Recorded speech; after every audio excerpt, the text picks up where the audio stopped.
ప్రస్తుత సమాజంలో మా ఇంటికి వస్తే ఏమిస్తావు, మీ ఇంటికి వస్తే ఏం పెడతావు అనే బాణీలో ఈ సమాజంలో సొంత కుటుంబ సభ్యులకే కనీసం ఒక ముద్ద అన్నం పెట్టలేని ఈ రోజుల్లో నేను సైతం అంటూ బహుజన సేవా సమితి అనే ఒక సంస్థను స్థాపించి ఈ సమాజంలో నేను సమాజానికి ఏదో ఒకటి ఇవ్వాలి, నాకు సమాజం ఏమిచ్చింది అనేది కాదు అనే సామాజిక భావాలతో ముందుకొస్తున్న బహుజన సేవా సమితి ఫౌండర్, చైర్మన్, అధినేత మోదుగు బాలకృష్ణతో S news live TV channel ముఖాముఖి. సార్ నమస్కారం. సార్ నమస్తే అండి. సార్ ఈరోజు మీరు అనేక సేవలు అందిస్తున్నారు, జిల్లాలో కానీ, మండలంలో కానీ, నియోజకవర్గంలో కానీ, సత్తుపల్లికి సంబంధించి ఖమ్మం జిల్లాలో. ఈ యొక్క సేవలు చేసేందుకు మీరు ఎలా స్పందించారు? మీ యొక్క భావాలు ప్రజలకు సేవ చేయాలనే ఆలోచన ఎందుకు వచ్చింది? దీని మీద మీరు ఏమైనా వివరాలు తెలియజేయగలరా? ఖచ్చితంగా. ఈరోజు మీరు అన్నట్టు మీ ఇంటికి వస్తే ఏమిస్తారు, మా ఇంటికి వస్తే ఏమిస్తారు అనే కాన్సెప్టు సమాజంలో ప్రతి చోట కూడా ఇదే నడుస్తుంది. ఈ నడిచే క్రమంలో మనం మానవులుగా పుట్టినందుకు సాటి మానవుడిని ఒకరికొకరు ఆపదలో ఉన్న వాళ్ళని ఆదుకోవటం అనేది మనం ఖచ్చితంగా మన పూర్వీకుల నుంచి నేర్చుకున్నాం. కాబట్టి ఇది ఈ దశలో చాలా వరకు అది కోల్పోతున్నాం. ఒకరు సహాయం చేసే దాన్ని అనేది మనం గుర్తించుకోలేకపోతున్నాం. కాబట్టి సరే, నాకున్న స్తోమత మేరకు ఈ పందాన్ని ఖచ్చితంగా పాటిస్తున్నాం. నా సేవా సమితి అనేది ఎందుకంటే చిన్నప్పటి నుంచి కూడా నేను చూశాను, ఆకలి బాధలు చూశాను.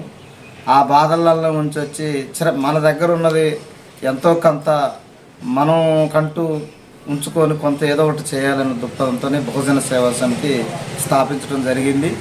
ఇది కూడా ప్రతి గ్రామాన్ని కూడా మనం ఈ కార్యక్రమం చేపట్టదలుచుకున్నాం.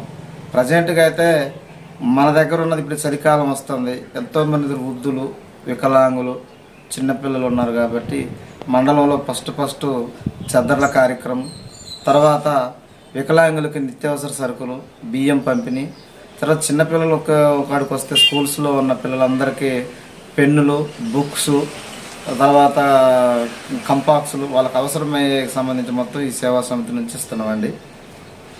సార్, ప్రస్తుతం ఈ సమాజంలో తల్లిదండ్రులను కూడా చూడకుండా వదిలేస్తున్నారు. ఎవరికైనా మతి స్థిమితం లేకపోయినా కానీ రోడ్డు మీద వదిలేసి వెళ్ళిపోతున్నారు. ఇటువంటి వాళ్ళకి రానున్న కాలంలో మీ యొక్క చేయూత, మీ సంస్థ ద్వారా ఓ ముద్ద అన్నం పెట్టే కార్యక్రమాలు ఏమన్నా ముందుకి తీసుకెళ్లేందుకు, వాళ్ళకు ఒక కడుపు నిండా ఒక ముద్ద పెట్టేందుకు ఏమన్నా ప్రణాళికలు కానీ ఆలోచనలు కానీ మీ సంస్థకి మీకు ఉన్నాయా? ఖచ్చితంగా అండి, ఉంది. ఈరోజు బహుజన సేవా సమితి దాని వ్యవస్థాపక అధ్యక్షుడిగా నేను ఉండటం జరుగుతుంది. దాని విషయంలో ఇప్పుడు ఈ నవంబర్ నెలలో రేపు 16వ తారీఖు మన ఆఫీసు ఓపెనింగ్ జరుగుతుంది, 17వ తారీఖు. దాని సందర్భంగా మతిస్థిమితం లేని ఎవరైతే ఉన్నారో, నా టీం అంటూ ఒకటి ఉంది, మండల వ్యాప్తంగా ఉంది, ప్రతి గ్రామాన ఉన్నారు. అలాంటి వాళ్ళని గుర్తించి ఖచ్చితంగా వాళ్ళకి భోజన సదుపాయం అనేది ఖచ్చితంగా ఏర్పాటు చేస్తున్నాం. ఇంకొక విషయం ఏంటంటే, మా సేవా సమితి నుంచి ఖచ్చితంగా వాళ్ళకి మతిస్థిమితం లేని వాళ్ళు ఎవరైనా ఉంటే ఖచ్చితంగా వాళ్ళని సరైన డాక్టర్ దగ్గరకు కూడా తీసుకెళ్ళి ఆ ట్రీట్మెంట్ ఒకటి చేయటం జరిగిద్ది. ప్లస్ వాళ్ళకి వసతి సదుపాయం కూడా కల్పించడం అనేది జరుగుతుందని చెబుతున్నాం అన్నమాట సంస్థ నుంచి. ప్రస్తుతం అనేక మంది నిరుపేదలు చదువుకునేందుకు టాలెంట్, వాళ్ళకి మంచి నైపుణ్యత ఉంది, కానీ కనీసం వాళ్ళకి ఫీజులు కట్టే స్తోమత కూడా లేక వాళ్ళ చదువు మధ్యలో ఆగిపోతుంది. ఇటువంటి నిరుపేదలకు, ఎస్సీ, ఎస్టీ, బీసీ, బహుజన దళితులకు, అదేవిధంగా అగ్రవర్ణాల్లో కూడా లేని వాళ్ళు చాలామంది ఉన్నారు. వాళ్ళకి మీరు అన్నిటికంటే కూడా ఒక విద్యను అందిస్తే, వాళ్ళ కాళ్ళ మీద వాళ్ళు నిలబడితే, మీరు ఇలా ఎంతమందికి అయితే సహాయ చేయూత అందిస్తున్నారో అలా అనేక మందికి వాళ్ళు చేయూతను అందిస్తారు. అటువంటి నిరుపేదలు చదువుకునేందుకు మీ సంస్థ ద్వారా ఏమన్నా మీ సహాయ సహకారాలు అందుతాయా? ఖచ్చితంగా అందుతూనే ఉన్నాయండి. మొన్న 13వ తారీఖు నుంచి మండలంలో ఉన్న యూపీఎస్ స్కూల్స్, ప్రైమరీ స్కూల్స్ ఏవైతే ఉన్నాయో ఆ స్కూళ్ళన్నిటిలో కూడా వాళ్ళని గుర్తించి ఎవరైతే బాగా కడిపేదవారు ఉన్నారో, నోటు పుస్తకాలు కొనుక్కున్న వాళ్ళు ఎవరైతే ఉన్నారో 2005 జూన్ అకాడమీకి ప్రతి స్కూల్లో ఉన్న పిల్లలు అయితే ఎవరున్నారో ఆ స్కూళ్ళన్నిటికి కూడా నోటు పుస్తకాలు, వాళ్ళకి సంబంధించిన పెన్నులు, జామెంట్రీ బాక్సులు, వాళ్ళకి ప్రతి సంవత్సరం కూడా వాళ్ళని దత్తత తీసుకోవడం జరుగుతుంది. ఆ విధంగా నా సంస్థ నుంచి కనీసం ఒక 150 మంది పిల్లల్ని మండల వ్యాప్తంగా గుర్తించి లేని పిల్లలు ఎవరైతే ఉన్నారో వాళ్ళ బట్టల కాడ నుంచి వాళ్ళ నోట్ పుస్తకాల కాడ నుంచి కూడా ఖచ్చితంగా చదువు మీద దృష్టి పెట్టింది మా సేవా సమితి. ఇంకొక విషయం ఏంటంటే అలాంటి వాళ్ళు మీ మీడియా తరపున ఇంకెవరన్నా మీ దృష్టికి వస్తే ఖచ్చితంగా పెద్ద పిల్లలు కానీ ఫీజు కట్టలేని వాళ్ళు కానీ తర్వాత మంచిగా వాళ్ళకి అన్ని విధాలుగా ఏదైనా ఇంక ఇబ్బంది ఉంటే ఖచ్చితంగా మీ మీడియా ఛానల్ ద్వారా నా దృష్టికి తీసుకొస్తే ఖచ్చితంగా మా సేవా సమితి ఆ పిల్లలకి అండదండగా నా సేవా సమితి ఉంటుందని మీకు ఇది ఈ విధంగా చెప్తున్నాను. బహుజన సేవా సమితి వారికి మరొక ప్రశ్న. ఒక మనిషికి కావాల్సింది కూడు, గూడు, గుడ్డ, అదేవిధంగా విద్య, వైద్యం, ఉపాధి. ఇవి ఉన్నప్పుడు ఇక ఆ వ్యక్తికి కొదవ ఏమీ ఉండదు. కాబట్టి ఇటువంటి సమకూర్చేందుకు మీ సంస్థ నుంచి ఇంకా ఏమేమి సేవలు చేయాలనుకుంటున్నారు? ఇప్పటి వరకు ఏ గ్రామాల్లో మీ సేవలు అందించారు? ఇప్పటి వరకు తల్లాడ మండలంలోని 27 గ్రామ పంచాయతీలు ఈ మండలంలో ఉండటం జరుగుతుంది. ఈ 27 గ్రామ పంచాయతీల్లో కూడా 18 గ్రామ పంచాయతీలల్లో ఎవరైతే పేదవాళ్ళు, వృద్ధులు, వికలాంగులు ఉన్నారో వాళ్ళందరికీ 18 గ్రామాలలో చెద్దర్ల పంపిణీ కార్యక్రమం చేయటం జరిగింది. రెండవది, ఈ 18 గ్రామాలలో మేము పోయిన కాడ కాళ్ళు బిల్డింగ్ మీద నుంచి పడినోళ్ళు కానీ తర్వాత అనేక రకాలుగా డిసీజ్ వ్యాధులు ఉన్న వాళ్ళు ఎవరైతే ఉన్నారో వాళ్ళందరిని గుర్తించి కూడా వాళ్ళకి నా సేవా సమితి నుంచి చేతనైంది అది బియ్యం రూపం ఒకటి చేసాము, సరుకుల రూపం చేసాము. తర్వాత ఈ మధ్యకాలంలో యాక్సిడెంట్ అయితే బిల్లు పడిన గ్రామంలో కూడా యాక్సిడెంట్ అయితే వాళ్ళకు కూడా ఆ ఇద్దరు పిల్లలను కూడా పూర్తిగా చదివేట బాధ్యత కూడా తీసుకున్న సంస్థ నుంచి వాళ్ళకి ఖర్చులు అమౌంట్ కానీ బియ్యం కానీ తర్వాత సరుకులు కూడా ఇవ్వటం జరిగింది. అయితే ఇక్కడ ఏం జరుగుతుందంటే మా సేవా సమితి నుంచి 27 గ్రామ పంచాయతీల్లో మేము ఫస్ట్ అనుకున్నది ఏంటంటే ముసలోళ్ళకి చెద్దర్లు, తర్వాత లేని అనాథలు ఎవరైతే ఉన్నారో పండగల క్రిస్టమస్ కానీ సంక్రాంతి కానీ వాళ్ళకి చీరల పంపిణీ కార్యక్రమం అనుకున్నాం. కానీ వీటన్నిటికంటే ముఖ్యంగా కూడా మీరు మంచి ప్రశ్న వేశారు. చదువుకి మంచి ప్రియారిటీ ఇస్తే నాలాంటి వాళ్ళందరూ మంచి పైకి వచ్చి ఇంకా ఆలోచన కాన్సెప్ట్ మంచిదే. దీన్ని కూడా మేమేమంటే ఈ సేవా కార్యక్రమాలు చేస్తూ విద్యార్థుల పట్ల ఇంకా మేము సేవ చేసుకుంటూ పోతామని దాని మీద ఖచ్చితంగా అవగాహన మేము ఏర్పరచుకుంటాం. రెండవది ఏంటంటే ఇప్పుడు ప్రజెంట్కి నడిచేది అయితే సేవా కార్యక్రమం నుంచి చెద్దర్లు ఒకటి, నిత్యావసర సరుకులు బాగా పంచుతున్నాం. చిన్నపిల్లలకు మొత్తం ఒక 5-6 వేల పెన్నులు తీసుకురావడం జరిగింది, 5-6 వేల పలకలు తీసుకురావడం జరిగింది. ప్యాడ్లు ఇప్పుడు ఎగ్జామ్స్ తరుణం వస్తుంది, ప్రతి స్కూల్కి నా ప్యాడ్ అంటూ నా సంస్థ నుంచి ప్యాడ్లు, పెన్నులు పిల్లలకి ఏది కావాలంటే అది మేము పురమాయించే క్రమంలో ఉన్నాం. మళ్ళీ సోమవారం నుంచి మాకు అన్ని విధాలుగా స్కూల్ ప్రతి మండలంలో ఉన్న అన్ని గ్రామ పంచాయతీల్లో అన్ని విధాలుగా పిల్లలకు పంచిపెట్టడానికి మా సేవా సంస్థ సిద్ధంగా ఉంది. మరో చిన్న రిక్వెస్ట్ సార్, మీ బహుజన సేవా సమితికి ఇప్పుడు స్థానికంగా మీరు చేసే సేవలన్నీ కూడా ఎంతో కొంత వాళ్ళ కాళ్ళ మీద నిలబడి తల్లిదండ్రులు సాయం చేయగలిగే స్థితిలో ఉన్న వాళ్ళకి మీరు సాయం చేస్తున్నారు. అదేవిధంగా మారుమూల ప్రాంతంలో ఒక కోయ హ్యాబిటేషన్ గ్రామాలు, ఆదివాసీ బిడ్డల గ్రామాలు కూడా మన ఖమ్మం జిల్లాలో సుమారు ఒక 15 నుంచి 20 వరకు ఉన్నాయని చెప్పుకోవచ్చు. వీళ్ళకి కనీసం విద్య అందట్లా, వైద్యం అందట్లా, ఉపాధి అందట్లా. వాళ్ళందరూ కూడా కూలి పనులకి బర్రెలు, గొర్రెలు, మేకలు కాసుకోవటానికి వెళ్తున్నారు. ఇటువంటి మారుమూల ప్రాంతాలకు కూడా మీ యొక్క సంస్థ సేవలు విస్తరింప చేస్తారా? ఈ స్థానికంగా ఉన్న ఈ పట్టణ గ్రామ ప్రాంతాలకు మాత్రమే పరిమితమై ఉంటారా? అయితే ఇప్పుడు గిరిజన గ్రామ ప్రాంతాలు మొత్తం ఉన్నాయి. నేను ఇప్పుడు మచిలీపట్నం దగ్గర నా సేవా సమితి నుంచి ఒక చిన్న పట్టణం ఉంది, అది పల్లె, చిన్న పల్లె. అది అక్కడ ఖచ్చితంగా ఒక 600 మంది గిరిజనులు ఉంటారు మొత్తం. అక్కడ లంబాడోళ్ళు అవుతుంది, కోయోళ్ళు అవుతుంది. అలాంటి ఊరికి మా సేవా సమితి నుంచి ఒక చిన్న కరెంట్ అంటే దాన్ని సోలార్ సిస్టమే. ప్రజెంట్కి ఇప్పుడు వాళ్ళు సెల్ ఫోన్లకి ఛార్జింగ్ పెట్టుకోవటానికి ఒక లైటు, ఒక లైటు, ఫ్యాన్ తిరగటానికి అయితే అది నా సంస్థ నుంచి మొన్ననే 3,75,000 పెట్టి నా ఫ్రెండ్ అమెరికా నుంచి ఒక అతను పంపిస్తే అది ఒకటి చేయటం జరిగింది. ఆ ఊరు ఇలా కలకల ఆడుతుంది, చిన్న ఊరు అది. అయితే మేము ట్రైల్ చేసామన్నమాట. ఒక ఊరు కాబట్టి, అది గిరిజనులు కాబట్టి మామూలుగా ఇలా ప్రతి మనిషికి సెల్ ఫోన్ అనేది అవసరం.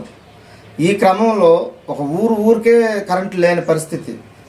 కరెంట్ వేయడానికి సిద్ధంగా ఉన్నా కానీ అధికారులు అక్కడ పోవటానికి కూడా లేదు, అవకాశం లేదు. మనం గవర్నమెంట్ని కూడా తప్పు పట్టాల్సిన పని లేదు ఆ విషయంలో. అయితే మా సంస్థలు వచ్చి నేను ఒకసారి మా సార్ అమెరికాలో ఉంటే ఆ సార్కి ఒక చిన్న రిక్వెస్ట్ లెటర్ పెట్టా. ఆయన అడగంలోనే మనకు డబ్బులు పంపించిండు. అది విజయవాడ 1 టౌన్ నుంచి అది ఆ సోలార్ సిస్టమ్ మొత్తం పెట్టించడం. అట్లనే ఇప్పుడు ప్రజెంట్గా ఆ ఊరు వరకే మేము తీసుకున్నాం. ఇక ఆ కరెంటు పెట్టడం వరకే బాధ్యత తీసుకున్నాం. తర్వాత అయితే మేము ఏమీ చేయలేదు కూడా ఆ ఊరిలో. ఎందుకంటే చెప్పాలంటే వాళ్ళు కూడా మమ్మల్ని ఏం అడగలేదు. ఇక వాళ్ళు చచ్చిందాక పనికి వెళ్తారు, కష్టపడతారు కాబట్టి ఆ కరెంట్ ఒకటి అడిగారు, దాన్ని చేసాం. దాని బాగోగులు మెయింటెనెన్స్ ఖర్చులు కూడా నెలకు 15,000 రూపాయలు ఆ సోలార్ సిస్టమ్కి ఇవ్వటం జరుగుతుంది. ఇప్పుడు మీరు అన్నట్టు మన జిల్లాలో చాలా ఉన్నాయి. అది కూడా ఖచ్చితంగా నా వంతు సహకారం. నాకు ఏది ఇప్పుడు నేను మొయ్యలేను. ఇప్పుడు నేను అన్నీ మొయ్యలేను. నేనేదో కష్టపడి కొన్ని వ్యాపార పరంగా అది ఇది ఎదిగాను. అట్టనే నా ఫ్రెండ్స్ అమెరికాలో, ఆస్ట్రేలియాలో, తర్వాత కొన్ని దేశాలలో 20-30 మంది ఉన్నారు. వాళ్ళు చేస్తారని కూడా నేను ఆశపడను. మనం ఎందుకంటే మన వల్ల ఏది బరువు మోస్తేనే మనం ఈజీగా అక్కడ పెట్టగలుగుతాం.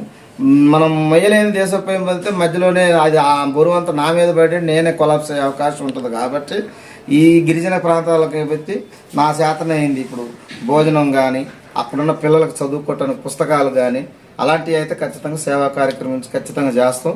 అది కూడా డిసెంబర్ కొత్త సంవత్సరం నుంచి మొదలు పెడదాం అనుకుంటున్నాం. మాది ఒక చిన్న రిక్వెస్ట్ ఏంటంటే, బాలు గారు, ప్రస్తుతం ప్రభుత్వం మీరు ఏదైనా ప్రాజెక్టు చేపడితే సోలార్ సిస్టమ్ వైడ్గా 70% ప్రభుత్వం ఇస్తుంది. 30% ఎవరైనా దాతలు ఉంటే వాళ్ళకి ఈ యొక్క విద్యుత్తుకు సంబంధించి సోలార్ సిస్టమ్ ద్వారా ఆ ఇన్స్ట్రుమెంట్ ఇచ్చే అవకాశాలు ఇప్పుడు ప్రభుత్వం ఉంది. SBI బ్యాంకు ద్వారా ఇది నడుస్తుంది. ఇప్పుడు మీరన్నట్టు ఊరు మొత్తానికి సహాయం చేయకపోయినా అక్కడొక లైట్, అక్కడొక లైట్, అక్కడొక లైటు అలా ఏర్పాటు చేసినా కానీ మీ పేరు కలకాలం నిలిచి ఉంటుంది అనేది మా అభిప్రాయం. దీని మీద మీరు ఏం చెప్పారు? చేద్దాం ఖచ్చితంగా. ఇప్పుడు మీరు అన్నట్టు 75% వాళ్ళు ఇస్తున్నప్పుడు మిగతా % అది ఎంతో ఎస్టిమేషన్ వేసి అట్లాంటిది మీ దృష్టికి ఏమన్నా కొటేషన్ వేపియండి. దాని విధంగా నా వల్ల ఏది నేను చేసి పెడతా. ఇప్పుడు నా సొంతంగా పెట్టకపోయినా కానీ అడక్కొచ్చి పెట్టే నేచర్ కూడా నాకు ఉంది. నా సేవా కార్యక్రమాలే అది. అలాంటి గ్రామాలు ఏదైనా ఉంటే ఖచ్చితంగా ఒక 20-30 లైట్ల వరకు ఖచ్చితంగా చేసి పెడదాం. చివరిగా ఈ S-News TV ఛానల్ ప్రేక్షకులకి, 2 తెలుగు రాష్ట్రాల ప్రజలకి మీ యొక్క సేవలు, మీ యొక్క ఉద్దేశం, రానున్న కాలంలో మీ యొక్క లక్ష్యం ఏంటి చెప్పగలరా? బహుజన సేవా సంస్థ అనేది ఇది ఒక వ్యవస్థగా ఏర్పడటం జరుగుతుంది. ఇంకొకటి ఏంటంటే ప్రతి మనిషి, నేను చెప్పేది ఒక్కటే, సాటి మనిషికి సహకరించుకోవాలి. మన కడుపు మనం తినకూడదు. మనం ఒకరికి పెట్టింది సొమ్ము, మనం తినేది ఒమ్ము. ఈ కాన్సెప్టే బతకాలి. ఇవాళ ఎంతోమంది కరోనా టైంలో కొన్ని వేల కోట్లు ఉన్న ఆస్తిపరులు కూడా కాలగర్భంలో కలిసిపోయారు. నేనేమంటున్నంటే ఈ కరోనా టైప్లోనే ఒకరికొకరికి అందరం హెల్ప్ చేసుకున్నట్టే మళ్ళీ కరోనా అనేది కనిపించకపోయేసరికి మళ్ళీ స్వార్థాలు పెరిగిపోయి ఒక్కొక్కరికి ఎవరికి చేయట్లేదు. కరోనా టైంలో ప్రతి మనిషి కూడా రోడ్లెక్కి కూరగాయలు పంపిణీ చేశారు, బట్టల పంపిణీ చేశారు, బియ్యం పంపిణీ చేశారు. మరి కరోనా అయిపోయిన తర్వాత కరోనా టైంలో అదే పేదవాడు ఉన్నాడు, ఇప్పుడు అదే పేదవాడు ఉన్నాడు. మరి ఎందుకు మీరు ముందుకు రావట్లేదు అనేది అది దైవ నిర్ణయం. మీరు ఖచ్చితంగా నేను ఒక్కటే దేవుని ప్రార్థించేది ఏంటంటే, సాటి మనిషి ఆకలితో ఉన్నోడికి మన ఆస్తులు ఏం రాసిమని అడగరు ఎవరైనా. ఒక ముద్ద బువ్వ, ఒక ముద్ద భోజనం కోసమే అల్లాడుతున్నారు. ఇంకా ఒక ముద్ద భోజనం లేని వాళ్ళు చాలామంది ఉన్నారు. అలాంటి వాళ్ళకి మీరు ఎవరైనా మీరు లెగిసిన కాడ నుంచి సాయంత్రం పడుకునే వరకు ఒక 2 మనుషులకన్నా ఒక అన్నం పెట్టే మీరు దయ అనేది ఏర్పరచుకోవాలని నేను ఎస్ మీడియా నుంచి కోరుకుంటున్నాను. ఓకే, విన్నారు కదా, బహుజన సేవా సమితి ఫౌండర్, చైర్మన్ మోదుగు బాలకృష్ణ గారు ఇచ్చిన సమాచారం. ఎందరో మహానుభావులు, కొందరికే వందనం. మీరు ఎవరికైనా 10 రూపాయలు ఇస్తే ఇంకా 100 రూపాయలు ఇస్తే బాగా అనుకుంటాడు, 100 రూపాయలు ఇస్తే 1000 రూపాయలు ఇస్తే బాగా అనుకుంటాడు. కానీ ఓ ముద్ద అన్నం పెడితే అయ్యా నాకు చాలు, కడుపు నిండిందని చెప్పేసి ఆ రోజు వాడు బతికేస్తాడు. అప్పుడు ఎవడైతే ఆ ముద్ద అన్నం పెడతాడో వాడే ఆ రోజు వాడికి దేవుడు. దేవుడు ఎక్కడో లేడు, మనం చేసే సేవలోనే ఉన్నాడు. ఎవరైతే ఒక ముద్ద అన్నం పెడతాడో వాడే మనకు దేవుడు. ఈ విధంగా ప్రతి ఒక్కళ్ళు కూడా సేవాభావం కలిగి ఉండి మీకు తోచిన సాయం మీరు చేయాలి. మనం ఎప్పుడు మరణిస్తామో తెలియదు, మన జీవితం ఎప్పుడు అంతమొందుతుందో తెలియదు. 10 మందిని మన దగ్గరకు వచ్చి ఫలానా వ్యక్తి పరిస్థితి పర్వాలేదు అనే విధంగా మన శవాన్ని మోసుకుపోవాలి. ఇదే అరే నువ్వు బతికుండంగా నలుగురు సంపాదించుకోరా అనే దానికి నిదర్శనం అంటూ వారి యొక్క అభిప్రాయం తెలియజేసిన బహుజన సేవా సమితి చైర్మన్, ఫౌండర్, అధ్యక్షుడు మోతుకు బాలకృష్ణ గారికి మా ఎస్ఎన్ఎస్ లైవ్ టీవీ ఛానల్ తరపున, మీ తరపున, మా తరపున, మనందరి తరపున ప్రత్యేకంగా ధన్యవాదాలు, వందనాలు తెలియజేస్తూ సెలవు. ఓకే.